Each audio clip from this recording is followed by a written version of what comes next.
Shalom, salam sejahtera bagi kita semua. Perkenalkan, kami dari kelompok 3. Di kesempatan kali ini kami akan membahas mengenai proses perkembangan anak. Dan saya selaku moderator meminta izin untuk memperkenalkan anggota-anggota kelompok. Yang pertama, saya selaku moderator bernama Gilbert Awai. Saya Feby Febrianti. Saya Dejiani Tandilama. Dan saya Filadelfia Panandi. Sebagai calon pendeta dan tentunya calon orang tua, kita perlu mempelajari serta memahami mengenai proses perkembangan anak. Maka dari itu kami dari kelompok 3 akan memaparkan mengenai materi perkembangan anak, yang dimana di dalamnya kami akan membahas beberapa topik pembahasan, antara lain yang pertama beberapa prinsip, dan yang kedua pentingnya masa anak sebagai dasar dari seluruh kehidupan, yang di dalamnya akan membahas 4 masa. Dan berikut adalah pemaparan materi dari kami. Yang pertama, kami akan membahas mengenai beberapa prinsip di dalam perkembangan anak. Di dalamnya ada meliputi 8 prinsip. Yang pertama, perkembangan tidak terbatas dalam arti tumbuh menjadi besar, tetapi mencangkup rangkaian perubahan yang bersifat progresif, teratur, koheren, dan berkesinambungan. Dan yang kedua, perkembangan dimulai dari respon-respon yang sifatnya umum menuju ke yang khusus. Yang contohnya, seorang bayi mula-mula akan bereaksi tersenyum bila melihat setiap wajah manusia, sehingga dengan bertambahnya usia, bayi ini dapat membedakan wajah-wajah yang pernah ia ketemui.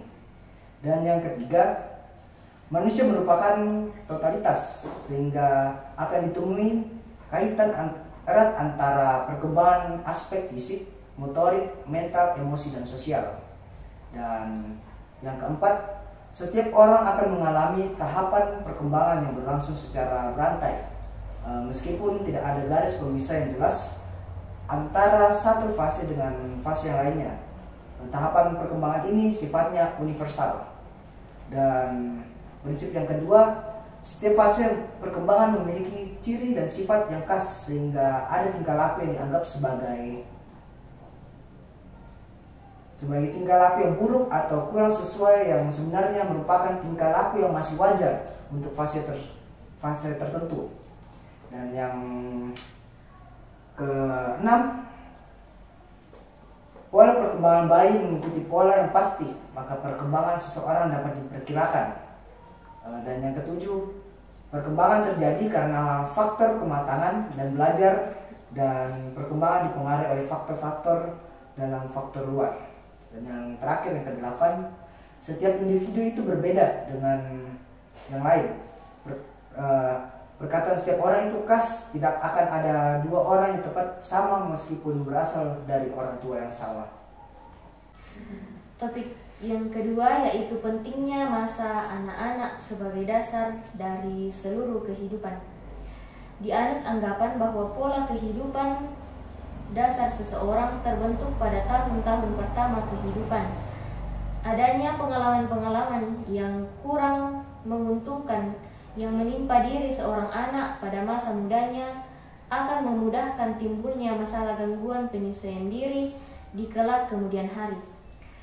Beberapa hal penting yang dapat mempengaruhi dasar kepribadian dari anak yaitu, yang pertama, macam dan kualitas hubungan antar manusia, terutama antara anak dengan ibu, di mana melalui hubungan timbal balik ini terjadi juga perangsangan mental, proses sosialisasi, dan pengembangan kehidupan emosi. Yang kedua, makin kaya dan bermakna hubungan antar manusia tersebut, kemungkinan terjadi pemiskinan emosi yang akan berakibat buruk pada perkembangan anak akan dapat dihindari. Yang ketiga, metode pengasuhan yang diterapkan di rumah. Biasanya suatu cara pengasuhan anak di rumah merefleksikan harapan-harapan dan sikap-sikap tertentu dari orang tuanya. Bertitik tolak dari pentingnya masa anak-anak ini sebagai masa bertumbuh kembangnya segenap aspek dan fungsi yang ada di dalam diri seseorang. Berikut perkembangan anak sejak masa pralahir, masa bayi, dan masa prasekolah serta masa anak sekolah atau SD. Yang pertama, masa pralahir merupakan masa yang berlangsung sejak konsepsi sampai anak lahir. Masa ini cukup penting karena pada saat inilah terbentuknya potensi-potensi manusia, potensi mana berpengaruh pada perkembangan selanjutnya. Beberapa hal penting pada manusia pralahir yang mempengaruhi perkembangan seseorang antara lain ialah yang pertama, gizi. Beberapa penelitian pada hewan membuktikan bahwa adanya gizi buruk yang diderita induk hewan mengakibatkan jumlah sel otak dari janin lebih sedikit daripada janin yang induknya tidak mengalami malnutrisi. Yang kedua, perangsangan. Janin telah menunjukkan reaksi terhadap berbagai perangsangan seperti perabaan, tekanan, perubahan suhu, suara, cahaya. Perangsangan mana terjadi karena suntikan, penyinaran, rangsangan kimia atau obat-obatan, dan sebagainya. Yang ketiga, emosi ibu. Penelitian mendalam berkaitan dengan bagaimana hubungan antara tekanan emosional yang diderita ibu dengan janin yang dikandung belum banyak dilakukan. Yang keempat, dikenal beberapa penyakit yang diderita ibu yang membahayakan keadaan janin. Keadaan janin misalnya rubella, sakit kuning, siflis, TBC, malaria, dan lain-lain. Yang kelima, usia ibu. Usia antara 20 sampai 30 dikatakan ideal untuk mengandung. Cukup banyak dijumpai bayi-bayi yang menderita keterbelakangan mental karena dilahirkan dari ibu yang telah lanjut usia. Yang kedua yaitu masa bayi. Masa ini banyak disebut-sebut sebagai berlangsung dari saat bayi lahir sampai berumur 2 tahun. Untuk masa ini adalah lebih penting mengetahui bagaimana proses bayi itu lahir daripada kapan atau jam berapa bayi itu lahir, karena dengan mengetahui proses kelahiran tersebut dapat diketahui sedikit banyak tentang status perkembangan anak ini untuk dapat menentukan tindak lanjut. Misalnya, apakah bayi lahir dengan bantuan alat-alat seperti forceps, vakum, dan lain-lain? Apakah bayi langsung menangis? Adakah gejala-gejala tertentu seperti bayi berwarna kuning, gerakan anggota badan bayi tertentu, dan seterusnya.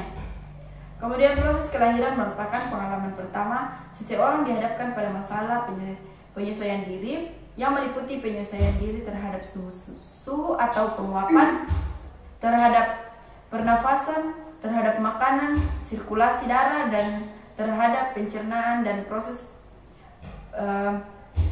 pengosongan atau buang air kecil dan besar.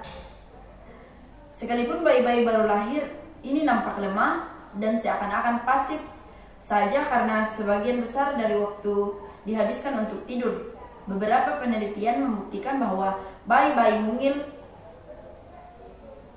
ini sebenarnya sudah memiliki sejumlah kesanggupan untuk belajar melakukan pilihan atau kesanggupan membeda-bedakan.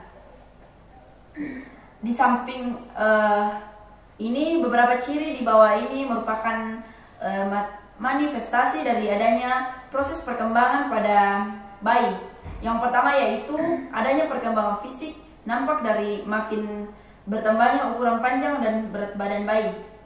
Yang kedua yaitu perkembangan motorik, nampak dari adanya respon bayi terhadap rangsang berupa gerakan seluruh tubuh, refleks. Kemudian yang ketiga yaitu perkembangan berpikir atau kognitif. Pada bayi ditandai oleh persyaratan rasa ingin tahu.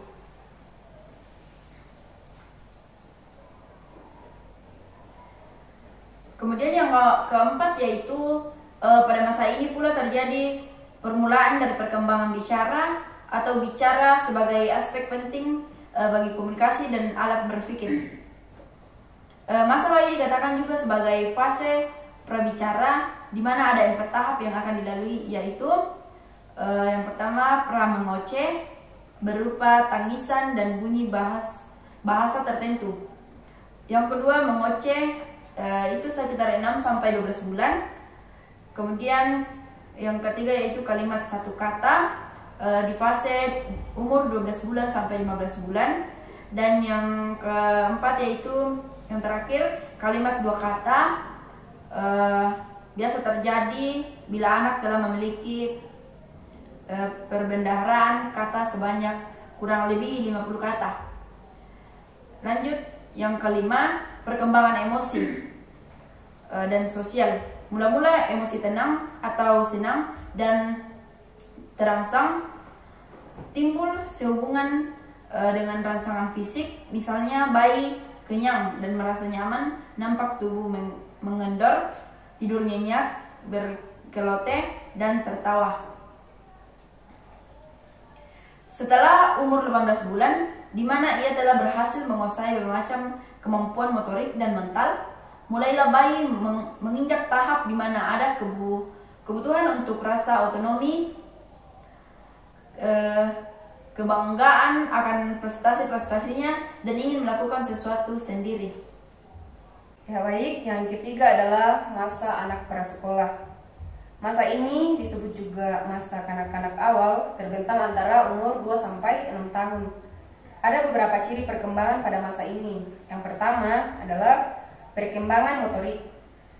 Dengan bertambahnya matangnya perkembangan otak yang mengatur sistem syaraf otot atau neuromuskuler, memungkinkan anak-anak usia ini lebih lincah dan aktif bergerak. Keterampilan dan koordinasi gerakan harus dilatih dalam hal kecepatannya, ketepatannya, dan keluasannya.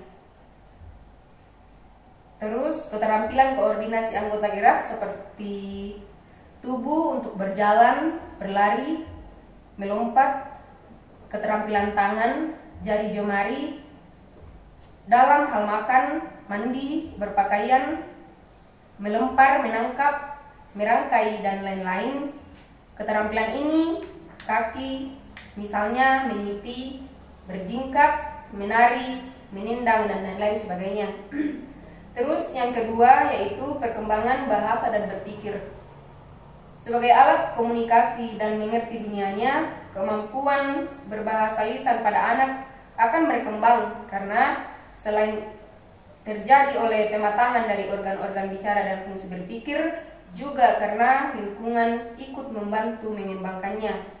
Di bagian ini ada 4 tugas yang perlu diperhatikan pengembangannya, yaitu yang pertama, mengerti pembicaraan orang lain. Terus yang kedua, menyusun dan merubah perbendaharaan kata. Terus yang ketiga, menggabungkan kata menjadi kalimat. Ya baik, yang keempat yaitu masa anak sekolah. Usia ini terbentang antara 6-12 tahun. Banyak ahli menganggap masa ini sebagai masa tenang atau masa laten, di mana apa yang telah terjadi di pupuk pada masa-masa sebelumnya akan berlangsung terus untuk masa-masa selanjutnya.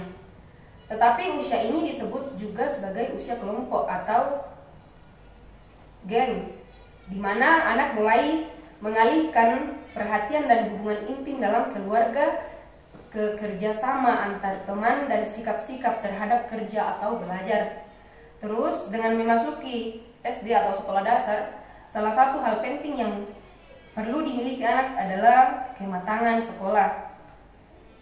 Terus pada masa anak sekolah ini, anak-anak membandingkan dirinya dengan teman-temannya, di mana ia mudah sekali dihinggapi ketakutan dan kegagalan dan ejekan teman. Terus beberapa keterampilan yang perlu dimiliki anak pada fase ini meliputi yang pertama, keterampilan monolog. Keterampilan monolog diri sendiri atau self-help skill, misalnya dalam hal mandi, berdandan, makan, sudah jarang atau bahkan tidak perlu ditolong lagi.